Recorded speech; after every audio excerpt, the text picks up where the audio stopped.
রে উজ্জ্বল দা, শুনলাম তোর বিয়ে হয়ে গেল, বিয়ে তো সেই ট্রেন্ডিংয়ে চললো। তো ভাইরাল মানুষ তুই, আমাদেরকে একটু সাপোর্ট টাপোর্ট কর। কমেন্ট টমেন্ট করি, রিপ্লাই দিস না। আমি তোর সঙ্গে অনেকদিন থেকে দেখা করতে চাই, এই যে আমাদের টিমটার দেখা করতে চাই। তো আমরা নতুন পেজ খুলছি, তো তো একটু কমেন্ট টমেন্ট করিস। আনোয়ার খান বিএলপি, বিএলপি আনোয়ার, আর ইউটিউবে হচ্ছে আনোয়ার খান বিএলপি। ফলো করে দিবেন সবাই।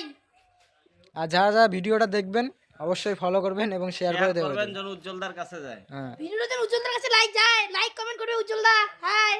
উজ্জ্বল দা লাইক কমেন্ট করো, হ্যাঁ। উজ্জ্বলদার কাছে যেন ভিডিওটা যায়, সবাই শেয়ার করেন, শেয়ার। আমাদের একটু সাপোর্ট করেন। তোমরা কি চাও না যে আমরা একটু ভাইরাল হই? হ্যাঁ, চাও না তোমরা? তোমরা কি আমাদেরকে সবসময় খারাপই চাও? সাপোর্ট করবেন, ফলো দিন গাইস। লাইক কমেন্ট করবেন। ঠিক আছে, টাটা, আজকের টাটা। ব্লগটা এইটুকুই। ধন্যবাদ।